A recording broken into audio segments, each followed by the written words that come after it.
The courage to be uncomfortable. Why growth happens at the edge.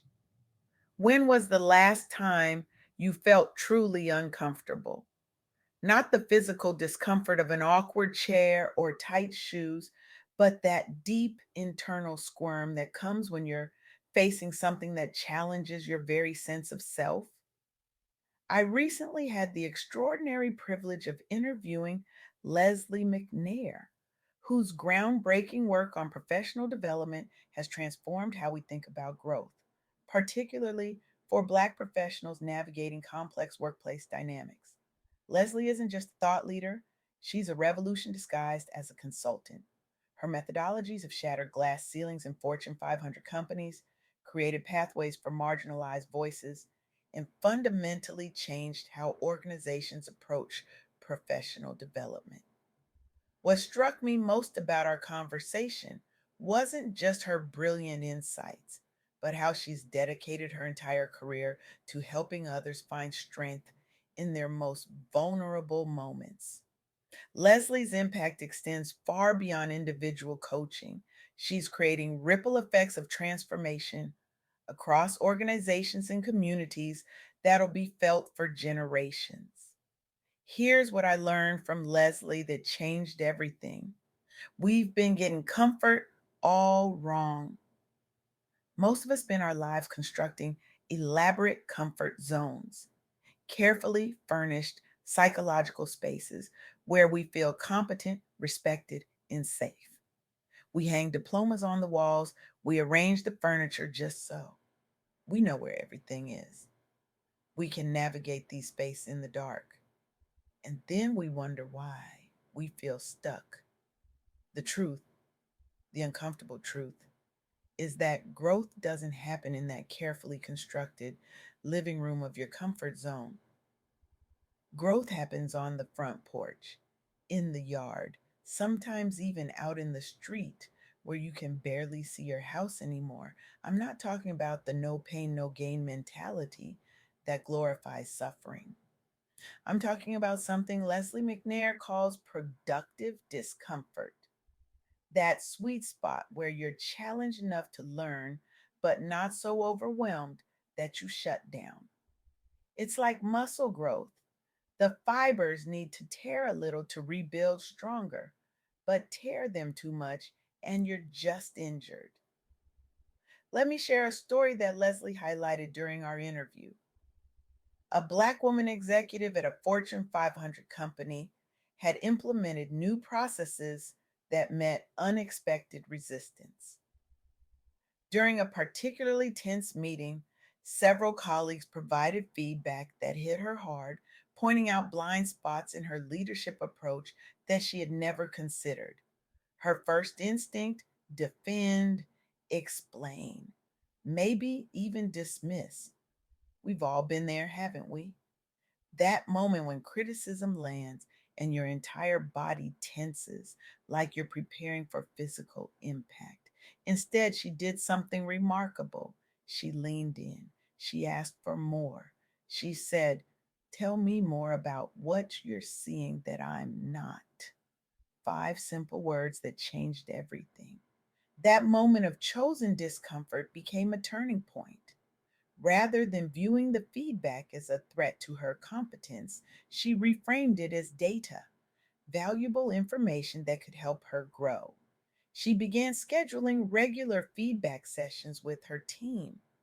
She created spaces where difficult conversations weren't just tolerated but welcomed. The results? Within months, trust within her team skyrocketed. Engagement scores improved, project outcomes exceeded targets.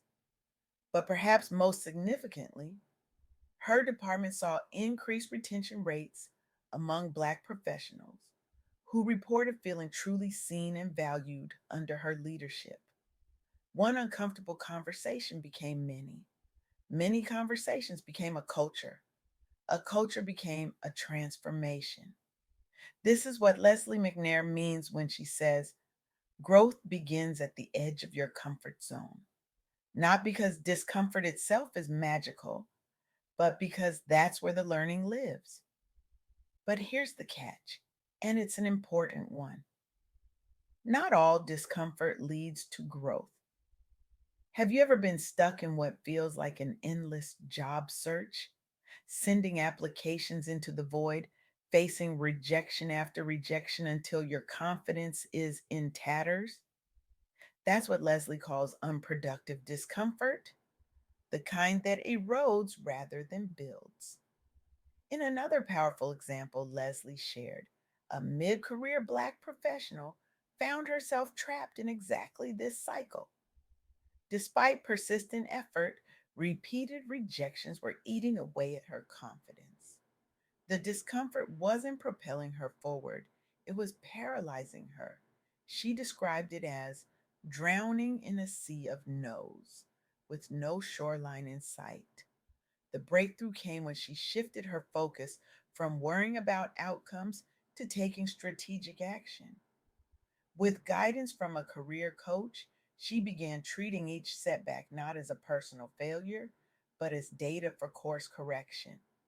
She updated her skills strategically. She networked intentionally. She used each interview, successful or not, as a learning opportunity. Within 6 months, she landed a role that aligned with her values and offered genuine opportunities for advancement. The discomfort hadn't disappeared, but it had transformed from a weight into a wind at her back. This is the difference between discomfort that destroys and discomfort that develops. One keeps you stuck in anxiety, the other propels you toward growth. One is like treading water in the middle of the ocean. The other is like swimming through challenging currents toward a destination. So, how do we ensure we're experiencing the productive kind? This is where Leslie's second key insight comes in. Reflective practice turns discomfort into progress. In the healthcare sector, Leslie worked with a cohort of Black healthcare professionals who implemented a powerful system of reflection. These were incredibly busy people, the kind who barely had time to eat lunch, let alone contemplate their navels. Time constraints made meaningful reflection seem impossible, and discussing mistakes or weaknesses felt risky in formal review settings. Their solution was brilliant in its simplicity: short weekly debriefs using structured templates focused on specific cases. These weren't abstract discussions about growth, they were practical conversations about real situations. Leadership intentionally framed mistakes as learning opportunities rather than failures.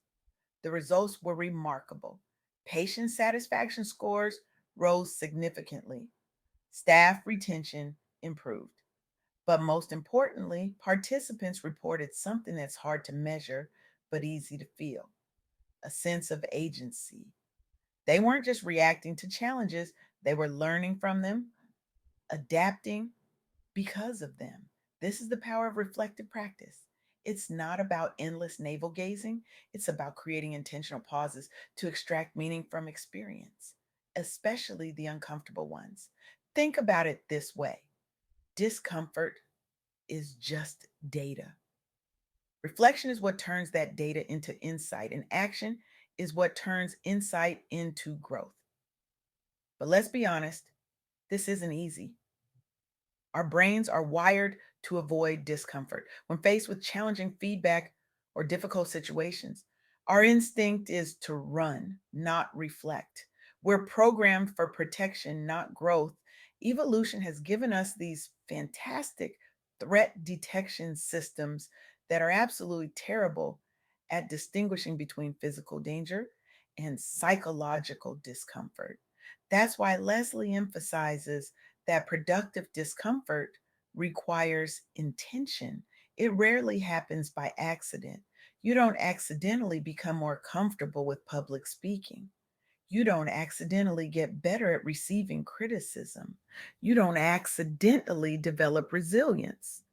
These things happen when you deliberately place yourself in situations that stretch you And then, crucially, reflect on what you learned there. So, what does this mean for you? How can you apply these insights to your own professional journey? First, recognize that the edge of your comfort zone is not your enemy, it is your classroom. That flutter in your stomach when you're about to speak up in a meeting, that's not a warning sign, it's an invitation. The anxiety before giving or receiving feedback, that's not a red light, it's a green one. That feeling of being slightly out of your depth on a new project, that's not incompetence, it's growth happening in real time. Second, develop a practice of reflection that works for you. Maybe it's journaling, maybe it's a weekly check in with a trusted colleague, maybe it's a structured debrief after important projects. The format matters less than the consistency. The goal is to create a habit of extracting meaning from experience, especially the uncomfortable ones. Third, distinguish between productive and unproductive discomfort. Productive discomfort challenges you, but also offers a path forward. Unproductive discomfort just leaves you spinning. If you find yourself in the latter, look for ways to transform it into the former, often by focusing on actions within your control rather than outcomes that aren't. I'm reminded of something Leslie said during our interview that particularly resonated. Comfort is overrated. Confidence is what we're really after. And confidence doesn't come from staying comfortable, it comes from surviving discomfort and realizing you're stronger than you thought. This isn't just professional advice, it's life wisdom.